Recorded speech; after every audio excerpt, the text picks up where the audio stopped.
Yeah, it was a great experience. Namaskar. So, my character name is Vetriveer Shanmugasundaram, and he's a very confident man, and he has some goals. And to achieve that, I think he'll be walking any route.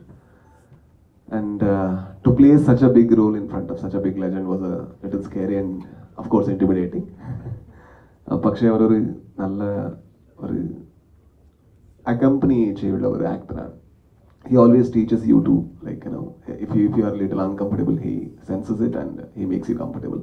The first day was a little scary because it was a very big monologue, and in this cinema I speak Tamil. എനിക്ക് തമിഴ് അറിയില്ല, മലയാളം കുറച്ചും കൂടി അറിയൂ. And in the last moment, actually, I by-hearted the dialogue and came to the set because I'm acting in front of him.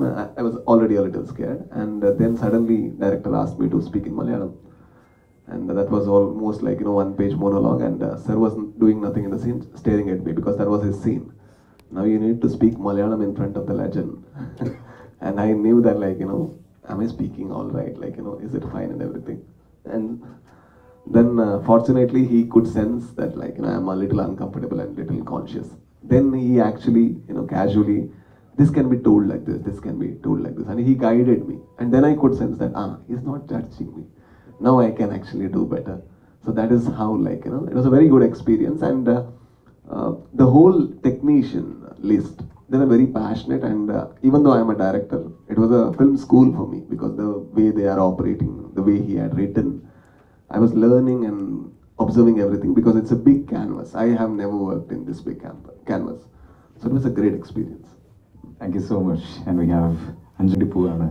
ഈ ഒരു സിനിമയിലൂടെ എന്താണ് അഞ്ജന ഈ ഒരു സിനിമയിൽ ചെയ്യുന്നത്? നമസ്കാരം. ഇതിലെൻ്റെ ക്യാരക്ടറിൻ്റെ പേര് ഇന്ദുലേഖ എന്നാണ്. മലയാളത്തിൽ എൻ്റെ രണ്ടാമത്തെ പടത്തിൽ തന്നെ ഇത്രയും വലിയൊരു ടീമിൻ്റെ കൂടെ, മമ്മൂക്കയുടെ കൂടെ, മമ്മൂട്ടി കമ്പനി പ്രൊഡ്യൂസ് ചെയ്യുന്ന പടത്തിൽ, മിഥുൻ ചേട്ടൻ എഴുതിയ പടത്തിൽ, വൈശാഖ് സാർ സംവിധാനം ചെയ്ത പടത്തിൽ അഭിനയിക്കുക, ഇറ്റ് ഈസ് മൈ ബ്ലെസ്സിങ്. വളരെ നല്ല എക്സ്പീരിയൻസ് ആണ്. ഞങ്ങൾക്കൊരു very strong cast and crew. ട്രെയിലറിന് കിട്ടിയ നല്ല റെസ്പോൺസ്, ഞങ്ങളെല്ലാം എക്സൈറ്റഡ് ആണ്, ഞങ്ങളെല്ലാം നെർവസും ആണ്. അപ്പോൾ 23rd വെയിറ്റ് ചെയ്യുന്നു. Hopefully will be a great film. Thank you. Right. Samad bhai ഉണ്ട്. സമദ് ഭായി ഇപ്രാവശ്യം ഈ ഒരു സിനിമ ഒരുക്കിയോടൊപ്പമുള്ള 10ാമത്തെ ചിത്രം, ഓസ്ലറും കൂടി ചേർന്ന് നോക്കുകയാണെങ്കിൽ 11 എന്ന് പറയാനായിട്ട് പറ്റും. എങ്ങനെയുണ്ട് ഇപ്രാവശ്യം? എന്തൊക്കെയാണ് നിങ്ങൾ മെയ് 23 വേണ്ടിയിട്ട് ഒരുക്കിയിരിക്കുന്നത്? സമയ്ക്കും നമസ്കാരം. ലോകമെമ്പാടുള്ള മലയാളികൾ, ഇന്ത്യക്കാർ, പല രാജ്യക്കാർ, എനിക്ക് പേഴ്സണലി അറിയാവുന്ന പല രാജ്യക്കാരും ഇക്കയ്ക്ക് കൊടുത്തിട്ടുള്ള, മമ്മയ്ക്ക് കൊടുത്തിട്ടുള്ള അംഗീകാരവും സ്നേഹവും, അതിൻ്റെ ഒരു നല്ലൊരു അംശം ട്രൂത്തിനും കിട്ടിയതിൽ എനിക്ക് ഒരുപാട് സന്തോഷമുണ്ട്. അപ്പോൾ ഇക്കയ്ക്ക് കൊടുത്തിട്ടുള്ള ആ അംഗീകാരവും സ്നേഹവും ഇത്രയും നാൾ നിങ്ങൾ അംഗീകരിച്ചിട്ടുണ്ട്, നിങ്ങൾ സ്വീകരിച്ചിട്ടുണ്ട്. അപ്പോൾ അത് ഇതുപോലെ തന്നെ ഈ ഞങ്ങളുടെ വലിയൊരു സിനിമയ്ക്കും ഉണ്ടാകുമെന്ന് തന്നെയാണ് ഞാൻ പ്രതീക്ഷിക്കുന്നത്. ഇൻഷാ അല്ലാഹ് അതിനു വേണ്ടിയിട്ട് നിങ്ങളോട് എല്ലാവരും റിക്വസ്റ്റ് ചെയ്യുന്നു. Thank you. എല്ലാവരും വലിയ ഗൗരവത്തിരിക്കുകയാണ്. എന്താണെന്ന് മനസ്സിലായില്ല. ചിരിക്കാം, സമാധാനമായിട്ടിരിക്കാം, ഞങ്ങളൊക്കെ റിലാക്സ് ചെയ്യട്ടെ. നിങ്ങളുടെ മുഖം കാണുമ്പോൾ നമുക്ക് ടെൻഷനാവും. ഒന്ന് നിങ്ങളൊന്ന് ബ്രേക്ക് പിടിക്കും. എല്ലാവരും നമുക്കും ഒരു ടെൻഷനാവും. നമ്മൾ എന്ന് കാണുന്നവരല്ലേ. നമുക്ക് കഴിഞ്ഞ കുറച്ചു കാലമായിട്ട് പലതരം ജോണറിലുള്ള സിനിമ, അപ്പോൾ പുഴു, അതുപോലെ നൻപകൽ നേരത്തെ മയക്കം, റോഷാക്ക്, ഭ്രമയുഗം, ഇങ്ങനെ പല ജോണറിൽ കടന്നുപോയി അവസാനം വീണ്ടും ഒരു മാസ ചിത്രത്തിലേക്ക്, ഈ മധുരാജ് പോലെ അല്ലെങ്കിൽ കഴിഞ്ഞ ഭീഷ്മപർവം പോലെ എന്തുമാത്രം പ്രതീക്ഷയുടെ ഒരു ഭാരമുണ്ട് ഇതിലേക്ക്? ഇത് ഈ പറഞ്ഞ പോലത്തെ സിനിമയൊന്നുമല്ല, മാസ സിനിമയാണെന്ന് ഇപ്പോഴും നമുക്കൊരു ബോധ്യമായിട്ടില്ല. ഇത് വളരെ സ്വാഭാവികമായിട്ട് സംഭവിക്കാവുന്ന സിനിമയാണ്. പക്ഷേ മാസരംഗങ്ങളൊക്കെ ഉണ്ട്. ഇതിനെ പറഞ്ഞാൽ നമ്മളിപ്പോൾ ഒരു എന്താ പറയുക, മാസ് സിനിമ ആണോ എന്താണ് ഒന്നും പറയാൻ പറ്റില്ല. കാരണം മാസിനും ക്ലാസ്സിനും അത് രണ്ടും അല്ലാത്ത ആളുകൾക്കും സാധാരണക്കാർക്കും പാമരനും എന്താ പറയുക പണ്ഡിതനും ഒക്കെ കാണാവുന്ന സിനിമയായിട്ടാണ് ഞങ്ങൾ ഒരുക്കിയിരിക്കുന്നത്. ഇനിയിപ്പോൾ എങ്ങനെ ഇതിൻ്റെ ആർക്കൊക്കെ ഇഷ്ടപ്പെടും ആർക്കൊക്കെ ഇഷ്ടപ്പെടില്ല എന്ന് നമുക്കിപ്പോൾ പ്രൊഡിക്റ്റ് ചെയ്യാൻ പറ്റില്ല. എന്നാലും ആളുകൾ പ്രതീക്ഷയോടെയാണ് ഇരിക്കുന്നത്. അതും ഒരു സന്തോഷവും ഒരു പേടിയുണ്ട്. എന്തേലും ആട്ടെ, ഇവിടെ ഇറങ്ങാൻ പോകുന്നു, സാധനം കയ്യിൽ നിന്ന് പോയി. ഇനിയിപ്പോൾ അമ്പ് ഇതിൽ നിന്ന് പുറപ്പെട്ട് കഴിഞ്ഞു. ഇപ്പോൾ അത് വരുന്നവരെ കാണട്ടെ എന്ന് വിചാരിക്കാനേ പറ്റുള്ളൂ. അതുകൊണ്ട് ഇതുകൊണ്ടെന്നൊക്കെ പറഞ്ഞ അവസാനത്ത് എവിടെയാണെന്ന് ചോദിച്ചത് നമ്മൾ ചുറ്റും. അതുകൊണ്ട് ഒന്നും പറയാതെ എന്നാലും എന്തെങ്കിലുമൊക്കെ ഉണ്ടാവും. നമ്മൾ കഷ്ടപ്പെട്ടിട്ടുണ്ട്, നല്ലോണം ശ്രമിച്ച് ട്രൈ ചെയ്തിട്ടുണ്ട്. ഈ പറയുന്ന ഈ ആർട്ടിസ്റ്റ് ആയാലും ശരി, ടെക്നീഷ്യൻ ആയാലും ശരി, മറ്റു ഡിപ്പാർട്ട്മെൻറ്റ് എല്ലാവരും നമ്മളെ കോപ്പറേറ്റ് ചെയ്ത് കഷ്ടപ്പെട്ടു. രാത്രിയും പകലും ലൈറ്റും. സിനിമയുടെ ഒരു ഭൂരിഭാഗം നടക്കുന്ന വേദരാശിയിലാണ്. അവിടെ ഒരു രാത്രി സീനുകൾ ഒരുപാടുണ്ട്. ആളുകൾ രാവിലെ ഉറക്കം വെച്ചിട്ടുണ്ട്. പിന്നെ ഡയറക്ടർ ഇതുവരെ ഉറങ്ങിയിട്ടില്ല, എപ്പോഴും വർക്ക് ചെയ്തുകൊണ്ടിരിക്കുകയാണ്. ഞങ്ങൾ ഇദ്ദേഹത്തിന് അങ്ങനെ എഴുത്തുകാരനായതുകൊണ്ട് ഡയറക്ടർക്ക് പകരം വന്ന ആളാണ്. പരമനല്ല, എഴുത്തുകാരനോട് ചേർത്ത് ഡയറക്ടറെ കൂടെ ചേർത്ത് വന്നതാണ്. പിന്നെ മറ്റ് ആർട്ടിസ്റ്റുകളൊക്കെ അവിടെ പ്രൊമോഷനും കാര്യങ്ങളായിട്ട് നിൽക്കുകയാണ്. കുറച്ചൊക്കെ ഇനിയിപ്പോൾ സിനിമ നന്നായിപ്പോൾ നമുക്ക് വീണ്ടും ഇവിടെ ഒന്നുകൂടെ കാണാം. വലിയ തന്നെ ഉള്ളൂ, വേറെ ഒന്നും പറയാനുള്ള ആരോഗ്യം ഇപ്പോൾ ഇല്ല. നമസ്കാരം. നമുക്ക് ഓരോ സിനിമകളും ചിലപ്പോൾ പ്രതീക്ഷിക്കുന്ന തരത്തിലുള്ള ഒരു സക്സസ്സിലേക്ക് ചിലപ്പോൾ എത്തിയെന്ന് വരത്തില്ല. ചിലപ്പോൾ വിചാരിക്കാത്ത സക്സസ് സിനിമ ഇൻഡസ്ട്രിയിൽ പല സിനിമകൾ എടുക്കുമ്പോഴും അങ്ങനെയാണ്. മമ്മൂക്കയെ സംബന്ധിച്ച് കഴിഞ്ഞ കുറച്ച് നാളുകളായിട്ട് റിലീസ് ചെയ്തിരിക്കുന്ന എല്ലാ സിനിമകളും പ്രേക്ഷകർ വലിയ തോതിൽ കൈനീട്ടി സ്വീകരിച്ചിരിക്കുന്ന ഒരു സാഹചര്യമാണ്. അപ്പോൾ ആ ഒരു സക്സസ്, തുടർച്ചയായിട്ടുണ്ടാകുന്ന സക്സസ് പുതിയൊരു പ്രോജക്റ്റിനെ സമീപിക്കുമ്പോൾ അത് വലിയൊരു പ്രഷറായിട്ട് മാറാറുണ്ടോ? എങ്ങനെയാണ് ആ ഒരു തുടർച്ചയായിട്ടുള്ള സക്സസ് പുതിയ സിനിമകളെ സമീപിക്കുമ്പോൾ അതിനെ എഫക്റ്റ് ചെയ്യുന്നത്?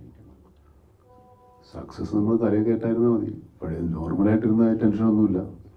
ഇതിനു മുമ്പ് ഇതൊന്നും ഉണ്ടായിട്ടില്ല. ആദ്യം എടുക്കാൻ പോകുന്ന സിനിമയാണ് ഞാൻ അഭിനയിക്കാൻ പോകുമ്പോൾ അങ്ങനെയാണ്. ഒരു ആക്ടർ എന്ന നിലയിൽ ഞാൻ അടുത്തായിട്ട് അഭിനയിക്കാൻ പോകുന്നതിൻ്റെ ആദ്യത്തെ സിനിമ, അങ്ങനത്തെ ഒരു ഫീലിംഗ് ഉള്ളു. അത്രയും സ്ട്രെയിനും എഫർട്ടും ആശങ്കകളൊക്കെ ഉള്ള ആളാണ് ഞാൻ.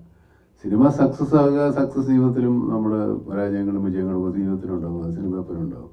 അപ്പം ഞാനിപ്പോൾ ഈ 42 400 സിനിമകൾ അഭിനയിച്ചു, അതെല്ലാം സക്സസ്ഫുൾ അല്ല, എല്ലാം ഫെയിലിയറും ഇല്ല. അപ്പോൾ അതൊക്കെ നമ്മുടെ ജീവിതത്തിൽ ഉണ്ടാകുന്ന പോലെ തന്നെ സിനിമയിലും ഉണ്ടാവും. ഇപ്പോൾ നമ്മൾ അങ്ങോട്ട് മുന്നോട്ട് പോയാലേ പറ്റുള്ളൂ. സിനിമ അല്ലാതെ വേറെ വഴിയില്ല. സിനിമ എടുക്കുകയോ അഭിനയിക്കുകയോ ചെയ്യണം. അത് ഓടുകയില്ല എന്നുള്ളത് ആലോചിച്ചിട്ട് നമ്മൾ വീട്ടിലിരിക്കാൻ പറ്റില്ല. എന്തെങ്കിലുമൊക്കെ ചാവട്ടെ എന്ന് വിചാരിച്ചങ്ങ് ഇറങ്ങല്ലേ. നമ്മളെല്ലാം അങ്ങനെയാണ്. ജീവിതം അങ്ങനെയാണ് നമ്മളെ പഠിപ്പിച്ചിരിക്കുന്നത്.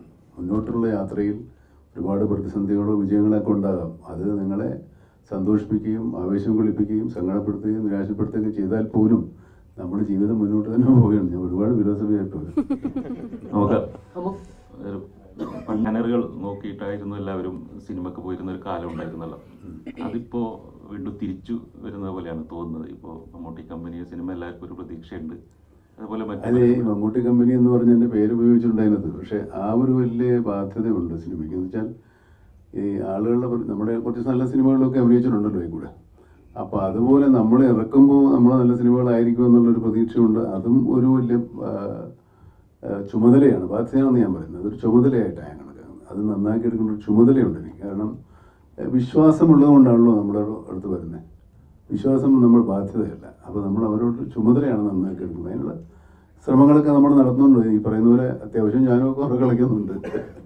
ആ പ്രവണത ഇപ്പൊ പുതിയതായിട്ട് വരുന്ന ബാനറുകൾക്ക് ഒരു പ്രശ്നമല്ല. അല്ല, അങ്ങനത്തെ പ്രശ്നമൊന്നുമില്ലെന്നേ. നമ്മൾ ഈ ഇപ്പം ആളുകൾ അപ്പോൾ ഇറങ്ങുമ്പോഴേ സിനിമയെ പറ്റിയുള്ള ഒരുവിധം എല്ലാ ഹിസ്റ്ററിയും പ്രൊഫൈലും ഒക്കെ അറിയാം. അപ്പോൾ ഇന്നതുപോലെ ആയിരിക്കുന്ന ആൾക്കാർക്ക് അത്യാവശ്യം പ്രൊഡിക്റ്റ് ചെയ്യാവുന്നേ ഉള്ളൂ. ബാനർ വാല്യൂ ഒക്കെ ഉണ്ട്, ഇല്ലെന്നല്ല, പണ്ടുമുണ്ട് ഇപ്പോഴും ഉണ്ട്. പക്ഷെ എന്നാലും അതിൻ്റെ പുറകെ പ്രവർത്തിക്കുന്ന ആൾക്കാർക്ക് അറിയാത്തൊരു ബാനർ വന്നാലും വരില്ല. ഇപ്പോൾ ഒരു വലിയ സംവിധായകനും അതുപോലത്തെ നടീകന്മാരൊക്കെ വന്നാലും ബാനർ പിന്നീട് രണ്ടാമതേ വരുള്ളൂ. പക്ഷെ ബാനറിനകത്ത് ചിലപ്പോൾ ഈ നടീകന്മാരില്ലെങ്കിൽ ചിലപ്പോൾ ആൾക്കാർ സിനിമ കാണാൻ പോകും. അങ്ങനെ ഉണ്ട്. നമുക്ക് സാധാരണ എനർജിയിലാണ് നമുക്ക് ഇവിടെ നിൽക്കുന്നത്. ഞാനോ? സന്തോഷം, എനിക്ക് ഞാൻ പേടിച്ചാ വന്നു. അല്ല, കഴിഞ്ഞ തവണയൊക്കെ കണ്ടതിനേക്കാൾ കൂടുതൽ എനർജി നമുക്കിവിടെ മുഖത്ത് കാണുന്നുണ്ട്.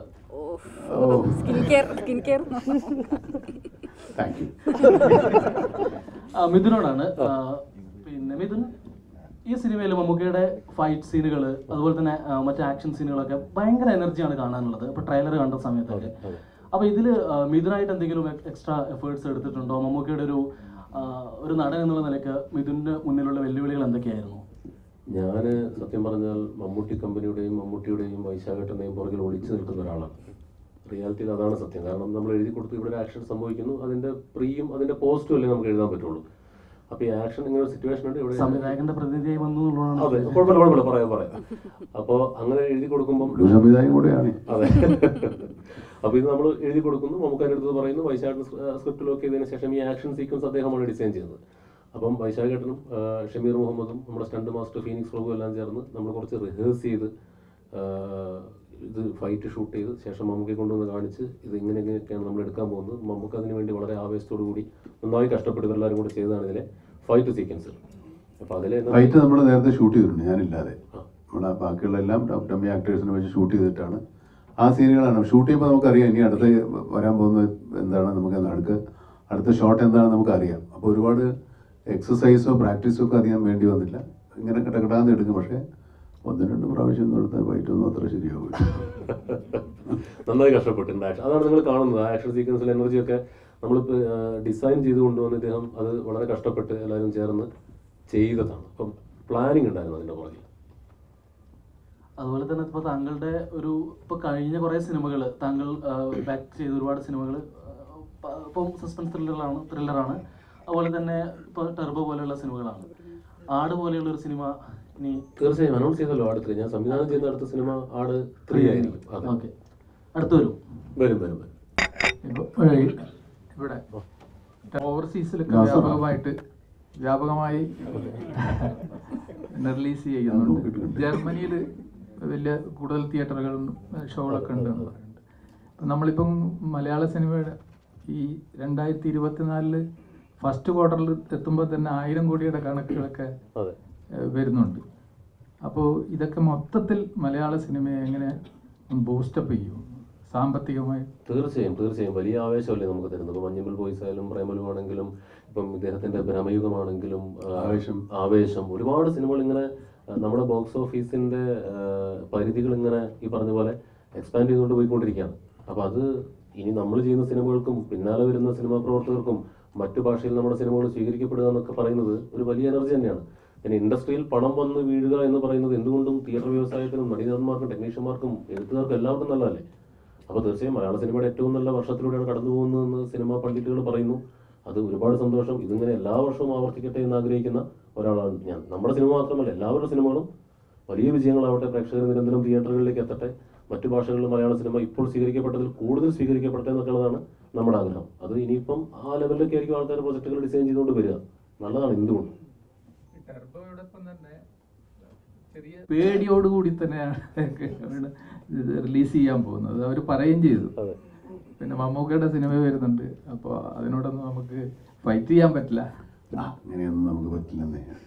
സിനിമ ഇറങ്ങിക്കഴിഞ്ഞതിന് ശേഷമേ ഉള്ളൂ നല്ലതോ ചെയ്തതെന്നറിയാം. അതിന് മുമ്പ് നമുക്കൊന്നും പറയാൻ പറ്റില്ല. അങ്ങനെ ഇപ്പോൾ നല്ലത് മാത്രമേ നമ്മൾ ചെയ്യുള്ളൂ. നമ്മളൊരു കടയിൽ പോയി ഒരു സാധനം വാങ്ങിക്കുന്ന പോലെയല്ല സിനിമ എടുത്തുണ്ടാക്കി നന്നാക്കിയുള്ള. ഇപ്പോൾ എല്ലാവർക്കും സ്പേസ് ഉണ്ട് സിനിമയ്ക്ക്. അതിന് പഠിക്കണ്ട.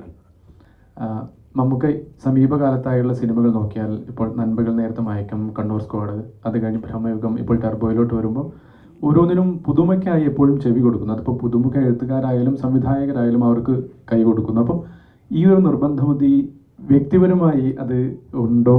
ഈ സിനിമയിൽ അതിൻ്റെ ഒരു എലമെൻ്റ് ഉണ്ടോ? അല്ലെങ്കിൽ അടുത്ത ഐറ്റം ലോഡിങ് എന്ന് പറയാവുന്ന ഒരു സ്പെഷ്യൽ എലമെൻ്റ് ഉണ്ടോ? നിങ്ങളീ പറയുന്നത് ഈ അടുത്ത കാലം തുടങ്ങിയതല്ല. ഞാൻ വന്ന കാലം മുതലേ ഇങ്ങനെയുള്ള പരിപാടിയൊക്കെ ചെയ്തിട്ടുള്ള ആളാണ്. അത് മറന്നു പോകുന്നത്. അങ്ങനെ എണ്ണി പറയാവുന്ന ഒരുപാട് വ്യത്യസ്തമായ സിനിമ നിങ്ങൾക്ക് വളരെ വ്യക്തമായിട്ട് ഓർക്കുന്ന ഈ പറഞ്ഞ പുട്ടുറുമീസ് ആണെങ്കിലും മൃഗയാണെങ്കിലും അതുപോലെ അയ്യർ ദ ഗ്രേറ്റ്, അതുപോലത്തെ ഒരുപാട് സിനിമകളുണ്ട്. ഈ തലമുറയിൽപ്പെട്ട ആളാണെന്ന് തോന്നുന്നു. കുറച്ച് ആൾക്കാർക്ക് ഇതൊക്കെ അറിയാം. അപ്പം അത് എന്നെ സംബന്ധിച്ചിടത്തോളം അന്നത്തെ ഉണ്ടായിരുന്ന അതേ ആവേശത്തോടെയാണ് ഞാൻ നിൽക്കുന്നത്. അന്ന് നമുക്കെല്ലാം നമ്മുടെ ആഗ്രഹത്തിന് ഒത്തു ചെയ്യാൻ പറ്റിയില്ലെങ്കിലും ഇപ്പോൾ ഇങ്ങനെ അങ്ങനെ ഒരു സൗകര്യം നമ്മുടെ അടുത്ത് വരുന്ന ആൾക്കാർക്കും നമുക്കും അങ്ങനെ ചെയ്യാനുള്ളൊരു സാഹചര്യം ഉണ്ട്. അത് നമ്മൾ ഉപയോഗപ്പെടുത്തുകയാണ്. ഇപ്പോൾ ഈ സിനിമ കഴിഞ്ഞാൽ എന്താ സിനിമ എന്നുള്ളത് നമ്മൾ തീരുമാനിച്ചിട്ടില്ല. അങ്ങനെ ഒരു അവസ്ഥയിൽ നിൽക്കുക. ഇപ്പോൾ എന്നുള്ള കുഴപ്പമാണ്. മറ്റേത് വന്നു കഴിഞ്ഞാൽ 2-3 സിനിമകൾ നമ്മൾ തുടങ്ങുമായിരുന്നു. ഇപ്പോൾ ഒരു സിനിമ അടുത്ത് തുടങ്ങാനായിട്ട് ഇങ്ങനെ സമയമെടുക്കുന്നുണ്ട്. അത് കുഴപ്പമൊന്നുമില്ല. അതുകൊണ്ട് അതിന് ആൾക്കാർ നമ്മുടെ അടുത്ത് പരാതിപ്പെട്ടിട്ട് വന്നിട്ടില്ല. എന്തേ സിനിമയിൽ വിനിക്കാത്തുന്നു. സിനിമ കൊടുത്താലും അവരുണ്ടെങ്കിൽ കാണും. അങ്ങനെ വിചാരിച്ചാൽ മതി. നമുക്ക് നേരത്തെ ഈ വിശ്വാസം മുമ്പിൽ വരുന്ന കഥകൾ അല്ലെങ്കിൽ വ്യക്തികൾ ഒരു വിശ്വാസത്തിൻ്റെ പുറത്ത് വരുന്നു. അപ്പോൾ ഈ കഥയുടെ തിരഞ്ഞെടുപ്പ്, സിനിമകളുടെ തിരഞ്ഞെടുപ്പിൽ അത്തരത്തിലുള്ള ബന്ധങ്ങൾ ഒരു പ്രാധാന്യം കൊടുക്കുന്നുണ്ട്. ഒരു കഥ, നല്ലൊരു കഥ ചെയ്യുക അല്ലെങ്കിൽ നല്ലൊരു കഥാപാത്രത്തെ ചെയ്യുക എന്നുള്ളതിനൊപ്പം ഒരു പരസ്പരമുള്ളൊരു ബന്ധവും സൗഹൃദവും ഒക്കെ ഒരു പ്രാധാന്യമായിട്ട് നമുക്ക് എടുക്കുന്നുണ്ടോ? അങ്ങനെ അതിനൊന്നും കഥയ്ക്ക് തന്നെയാണ് പ്രാധാന്യം. പിന്നെ പരിചയമുള്ള ആളാകുമ്പോൾ കുറച്ചുകൂടെ നമുക്ക് ധൈര്യമായിട്ട് വിശ്വസിക്കാനുണ്ട്. അത്രേ ഉള്ളൂ. അല്ലാതെ അത് ബന്ധപ്പെട്ട ഒരാളൊരു കഥയും കൊണ്ടുവന്നാൽ എല്ലാം നമുക്ക് മോശമാണ് എടുക്കാൻ പറ്റും. അത് നമുക്ക് ആർക്കും പറ്റില്ല, ഒരു കാര്യം ചെയ്യാൻ പറ്റില്ല. നിങ്ങൾക്കും നിങ്ങളുടെ ജോലിയിൽ അത് ചെയ്യാൻ പറ്റുമോ? ബന്ധമുള്ള ആളെ പരിചയക്കാരാന്ന് പറഞ്ഞാൽ അങ്ങനത്തെ ഒന്നും ഇല്ല. പക്ഷേ സിനിമയിൽ വന്നതിന് ശേഷം ബന്ധപ്പെട്ടവരാണ് കൂടുതലും. ഒന്നുമില്ല, ഈ ഒരു മിരുമിരുപ്പ് എന്നൊക്കെ നാട്ടുമ്പുറത്ത് പറയുന്ന അങ്ങനെ ഒരു സ്വഭാവമുള്ള ഒരാളെന്നുള്ള രീതിയിലാണ് നമ്മളത്. അതായത് ഒന്നുമില്ല, ഒരു എടുത്തിയാട്ട സ്വഭാവമുള്ള എന്നിലെ കഥാപാത്രം പറയുന്ന ഒരു ഡയലോഗാണ് ഞാനിതിനു മുമ്പ് ഇൻ്റർവ്യൂ പ്രയോഗിച്ചിട്ടുള്ളത്. ഇദ്ദേഹത്തിൻ്റെ ഒരു നാട്ടിലുള്ള ഒരു കഥാപാത്രം പറയുന്നത്, അവൻ ഒരു ടർബോ എഞ്ചിൻ പിടിപ്പിച്ച മാതിരി ഉരുണ്ട് കയറി നടക്കുക എന്ന് പറയുന്നൊരു അത്രേ ഉള്ളൂ. വട്ടപ്പേരാ? ആ, ഒരു വട്ടപ്പേര്. അല്ലാതെ ആള് വേറെ സംസാരിക്കില്ല, ഉത്തരം പറയുന്നുണ്ടോ? അതെ, ആള് തെമ്മാടിയോ ഗുണ്ടയോ മാഫിയോ ഒന്നുമല്ല. നമ്മൾ നാട്ടുപുറത്ത് കാണുന്ന വണ്ടി സ്പീഡിൽ ഓടിക്കുന്ന ആളാ. അതെ, ഒരു ചേട്ടായി, ജോസ് ചേട്ടായി. അല്ല, നമ്മള് ചോദിക്കരുത് അങ്ങോട്ടും ഇങ്ങോട്ടും. ടർബോ ഇവിടെ നമുക്ക് ടർബോ എന്ന് പറയുമ്പോൾ ഇപ്പോൾ കണ്ടുവരുന്ന സിനിമകളിൽ ആവേശം മോഡൽ സിനിമകളാണല്ലോ കണ്ടുവരുന്നത്. അതായത് ഒറ്റ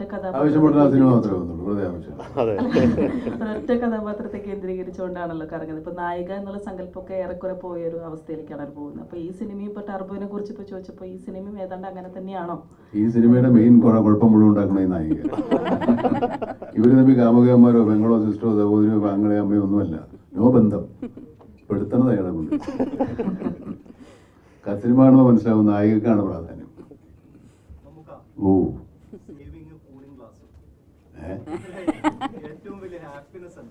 cinema cinema cinema cinema cinema cooling glass ഇല്ലെങ്കിലും കാറില്ലെങ്കിലും സിനിമ. കൂളിംഗ് ഗ്ലാസും കാറും ഒക്കെ ഈ സിനിമ കൊണ്ട് തന്നില്ല, അല്ലെങ്കിൽ നമ്മളെ എത്ര കൂളിംഗ് ഗ്ലാസ് മേടിക്കാനാണ്. നമുക്ക് എൻ്റെ പേര് അശ്വതി എന്നാണ്. I represent eat FM, radio പ്രസൻറ്ററാണ്. സോ ഫസ്റ്റ് ഒരു കാര്യം നിങ്ങളുടെ എല്ലാവരുടെയും പെർമിഷനോട് കൂടെ പറഞ്ഞോട്ടെ. മുമ്പ് മമ്മൂക്കയുടെ ഇൻ്റർവ്യൂവിൽ തന്നെ ഞാൻ കേട്ടിട്ടുണ്ട്, അതായത് നമ്മളൊരു കാര്യം ഒരുപാട് ആഗ്രഹിക്കുകയാണെങ്കിൽ, നമ്മൾ ഒരുപാട് അതിനുവേണ്ടി ഡ്രീം ചെയ്യുകയാണെങ്കിൽ ഇറ്റ് വിൽ റിയലി ഹാപ്പൻ എന്നുള്ളത്. And now I am sitting in front of you. വേറെ വലിയ ആൾക്കാർ പറഞ്ഞാണ്, മമ്മൂക്ക പറഞ്ഞിട്ടുണ്ട്. അതുപോലെ മമ്മൂക്ക ഇപ്പൊ എന്നെ നോക്കുകയാണ്, ഞാൻ മമ്മൂക്കനെ നോക്കുകയാണ്. You are hearing me. സത്യം പറഞ്ഞാൽ അടുത്തിരിക്കുന്ന നിങ്ങൾ ഓരോരുത്തരും ഭയങ്കര ബ്ലെസ്ഡ് ആണ്. And I should thank Samadika, truth global films and my organisation as well for organising this ടർബോയുടെ ഒരു പ്രസ് മീറ്റ് ഓർഗനൈസ് ചെയ്തതിന്. സോ മമ്മൂക്ക, എനിക്ക് ചോദിക്കാനുള്ള ക്വസ്റ്റ്യൻ എന്ന് പറഞ്ഞു കഴിഞ്ഞാൽ, ഇപ്പം നമ്മൾ നോക്കുകയാണെങ്കിൽ നേരത്തെ പറഞ്ഞതുപോലെ തന്നെ മലയാള സിനിമ ഇസ് ചേഞ്ചിങ്. ഇപ്പം ഒരു നായിക പ്രാധാന്യമില്ല, അല്ലെങ്കിൽ നായിക ഇല്ലാത്തൊരു മൂവി ആണെങ്കിലും, അതല്ലെങ്കിൽ ഇപ്പം 3 ക്യാരക്ടേഴ്സ് ഉള്ള ഒരു നമ്മുടെ ബ്രഹ്മയുഗം പോലത്തെ മൂവി ആണെങ്കിലും, അതല്ല ഈവൻ സോങ്സ് ഇല്ലാത്ത മൂവി ആണെങ്കിൽ പോലും നമ്മൾ Malayali audience V accept those kind of movies. അതേപോലെ തന്നെയാണ് ഇപ്പോൾ as an ഓഡിയൻ that's what I feel.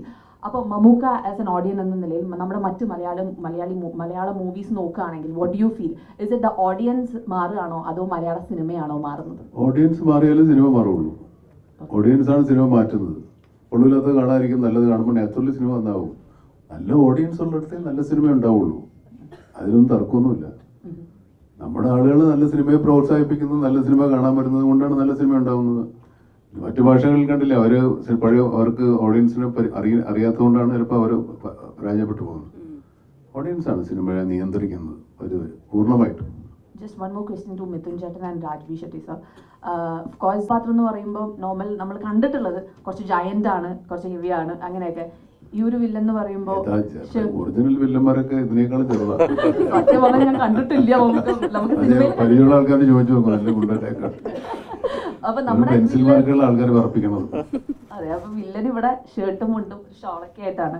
Mithun ചേട്ടാ, ഇത് വളരെ പെർപ്പസ്ഫുള്ളി ചെയ്ത ഒരു കാര്യമാണോ? അതേപോലെ തന്നെ one more thing, Raj B Shetty സാറിന് മുമ്പ് കണ്ടപ്പോൾ ഞാൻ പറയാൻ വിട്ടുപോയ ഒരു കാര്യമായിരുന്നു, നീവു ഹെഗിത്രേ പഠിച്ചിട്ട് വന്നതാണോ? അത് മറന്നുപോയി അന്ന് ചോദിച്ചപ്പോ.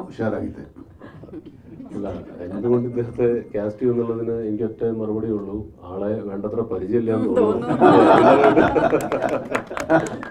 കാരണം ഇദ്ദേഹത്തെ അല്ല, ഞാൻ പറഞ്ഞത് മറ്റാടല്ലോ, ഇയാളെ കണ്ട് ഭ്രമിച്ചിട്ടാണ് നമ്മൾ ഇദ്ദേഹത്തെ ക്ഷണിക്കുന്നത്.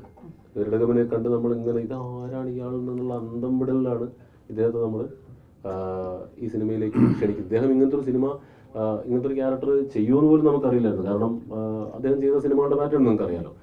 അപ്പോൾ ഇദ്ദേഹത്തെ കണ്ട് ഇഷ്ടപ്പെട്ടിട്ട് തന്നെയാണ് നമ്മൾ ഈ ചിത്രത്തിലേക്ക് ക്ഷണിച്ചത്. ബാക്കി ഇദ്ദേഹം പറയട്ടെ.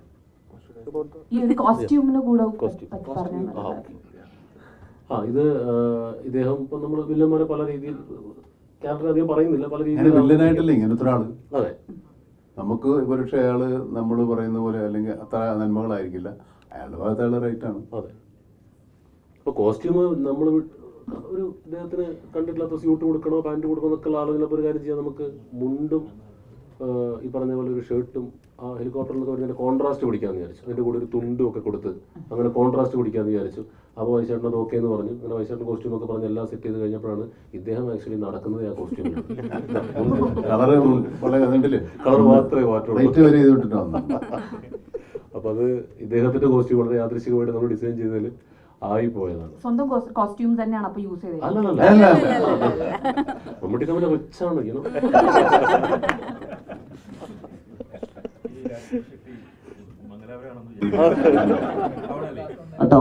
ಮೊದಲು ಸುರತ್ಕಲ್ ಸುರತ್ಕಲ್ കാസർഗോഡ് കാസർഗോഡ് ജനം എല്ലാം ഉണ്ട്. അവിടെ ഒരു അല്ലിത്തിരയുണ്ട്, ഇവിടെ ഒരു ഇല്ലിത്തിരയുണ്ട്. ഞാനും കാസർഗോഡാണ്. ഇപ്പൊ എല്ലാരും കൂടെ കാസർഗോഡേക്ക് പോലെ. ഞാൻ കന്നഡ സിനിമ കുറെ കണ്ടിട്ടുണ്ട്. മിക്കതും കമേഴ്സ്യൽ സിനിമകളായിരുന്നു അന്ന് കണ്ടിരുന്നത്. എനിക്ക് തോന്നുന്നത് ഉപേന്ദ്രയുടെ ഓമാണ് ആ ഒരു കാലത്ത് ചെറിയൊരു മാറ്റം വരുത്തിയ ഒരു സിനിമയായിട്ടാണ് തോന്നിയത്. പിന്നീട് നിങ്ങളുടെ രൺബീർ ഷെട്ടിന്റെ ഋഷഭ് ഷെട്ടിയുടെ സിനിമയാണ് ഒരു മൊട്ടായി കഥ ആണ് ആദ്യമായിട്ട് വന്നതെന്ന് എനിക്ക് ഓർമ്മയുണ്ട്. അപ്പോൾ ഈ ഒരുപാട് മാറ്റങ്ങൾ ഇപ്പോൾ കന്നഡ സിനിമയിൽ ഉണ്ടായിരുന്നു. അത് എങ്ങനെയാണ് നോക്കി കാണുന്നത്? അതിനു മുമ്പ് ആക്ച്വലി പവൻകുമാർ ഒരു പടം ചെയ്തിട്ടുണ്ട്, ലൂസിയ പറഞ്ഞിട്ട്. പിന്നെ ഹേമന്ത് റാവു ഗോധി ബണ്ണ സാധാരണമായി കെട്ടു ചെയ്തിട്ടുണ്ട്. പക്ഷെ എന്താ വെച്ചാൽ ഇപ്പോൾ V3, Rakshit, Rishabh and me, we are actor and directors and writers. That is the reason we get a lot of credit that we don't deserve, because others have worked also. But we get the credit because actors, because that's a industry where actors get a little more importance than the other technicians. I think it's because when people from non-filmy background come to the industry, they have a original or new story to tell because of the place they are from and because of the culture they have lived in, and they believe in it and the stories change. I think that is one reason maybe presently the changes are coming. I don't think that's we can do better. We can do a lot more aggressively in writing and everything, but yeah, we need a little time.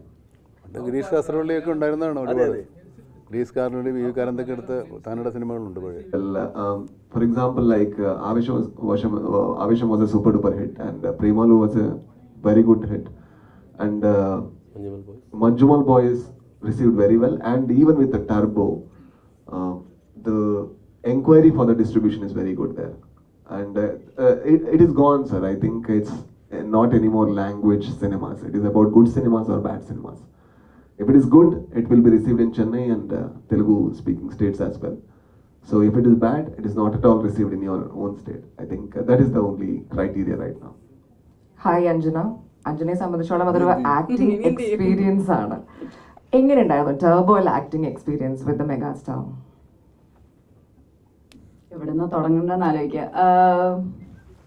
Of course എല്ലാ മലയാളികളെ പോലെയും ഇവിടെ ഉണ്ടായിരുന്ന ആളാണ് കേട്ടോ. Okay, Shaja 12th വരെ ഷാജയിലായിരുന്നു പഠിച്ചതും. എല്ലാ ആക്ടേഴ്സിന്റെ ഡ്രീമാണ് ഒരു മമ്മൂക്കയുടെ കൂടെ അഭിനയിക്കുക, ഇത്രയും സീനിയോറിറ്റി, ഇത്രയും ലെജൻഡറി ആക്ടറിൻ്റെ കൂടെ അഭിനയിക്കുക. ഫസ്റ്റ് മീറ്റ് ചെയ്യുമ്പോൾ ഒരു ഒരു സ്റ്റാർ സ്ട്രക്ക് ആ ഒരു ഫീലിംഗ് ഉണ്ടായിരുന്നു. കാരണം നമ്മളെല്ലാ മലയാളികളും ചെറുപ്പം തൊട്ട് കണ്ടു വളർന്ന ഒരാളാണ്. പക്ഷെ ആക്ടിങ് സീൻസിലോട്ട് നമ്മൾ സീൻസ് സ്റ്റാർട്ട് ചെയ്യുമ്പോൾ ജോസും ഇന്ദുലേഖയും ആയി മാറി.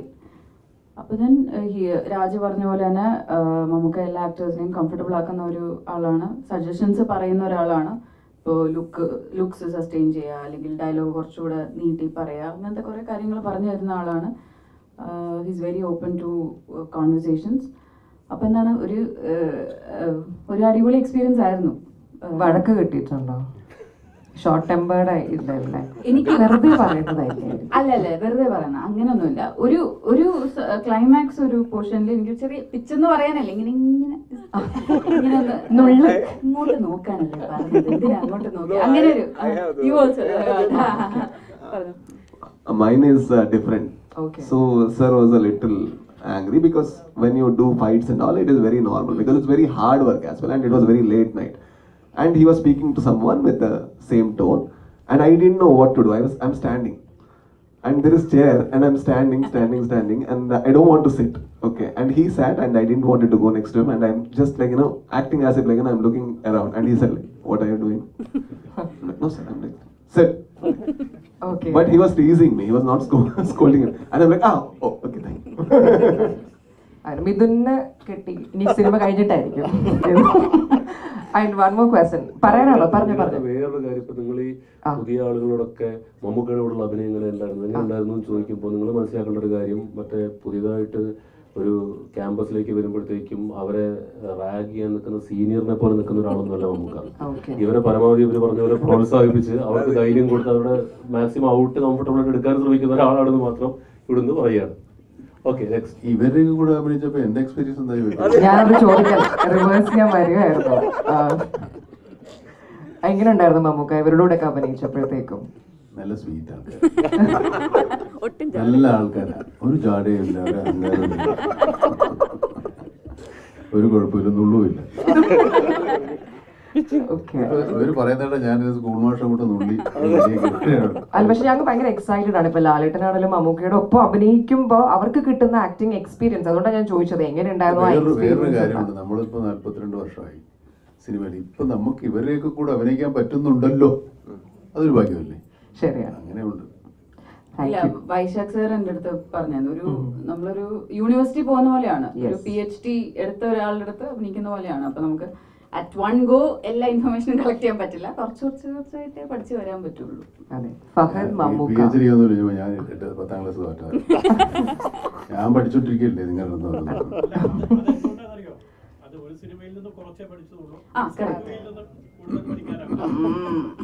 കണ്ടുപിടിച്ചേട്ടോ. ഏകദേശം നമുക്ക് എന്തായി? ഞാനാണ് തളർന്നു കേട്ടോ. കമ്പോള നിലവാരം എങ്ങനെയാണ്? കമ്പോള നിലവാരം നമുക്കൊന്നും ഒന്നുമില്ല. ഞങ്ങൾക്ക് എല്ലാവരും രോഗികളാണ്. എത്രയും നേരം അത് ലേറ്റായി പോയി. ബാക്കിയുള്ളവർ ചോദിക്കട്ടെ, കുറെ കാലത്തിന് ശേഷം അല്ലെങ്കിൽ ഏറെ കാലത്തിന് ശേഷം മഹത്തായ കുറെ സിനിമകൾ വന്നൊരു സമയമാണ് ഇപ്പം. നേരത്തെയും സിനിമയുടെ വസന്തകാലം ഉണ്ടായിരുന്നു, ഇടയ്ക്ക് വെച്ച് സിനിമ വഴിയും എല്ലാ കാലയുടെ മഴയും വെയിലും ഒക്കെ വരില്ലേ. ഇപ്പൊ ഏറ്റവും പുതിയ സിനിമകളൊക്കെ വരുമ്പോൾ ഈ ഇതിന് നേതൃത്വം കൊടുത്ത ആളെന്ന നിലയിൽ എന്താണ്? എനിക്ക് നേതൃത്വം കൊടുത്ത ആളെന്നുള്ള പാടായി പറഞ്ഞു. നേരത്തെ വന്ന ഉടനെ എൻ്റെ ഒരു ടെൻഷനും ആങ്സൈറ്റിയും ഒക്കെ ഉണ്ട്. ഒക്കെ ശരിയായി വരട്ടെ. നിങ്ങളെ കൂടെ നിൽക്ക്. ദുബായിലുള്ള കാര്യങ്ങൾ നിങ്ങളെ ഏൽപ്പിക്കുന്നു, ബാക്കി നമുക്ക് മറ്റുള്ളവരെ ഏൽപ്പിക്കും. എന്താ പറയുക? അപ്പോൾ ഓക്കെ പോരെ? ഓക്കെ, ഇനി ഒരു നല്ല കാര്യമായിട്ട് വരാൻ പറ. ഇങ്ങനെ വെറുതെ പ്രഖ്യാപനമാവട്ടെ. അല്ലല്ല, കോട്ടയം കുഞ്ഞത്തിന് ഇനിയിപ്പോൾ 20 കൊല്ലമായില്ലേ, ഇനി എന്തെടുക്കാൻ പറ്റും?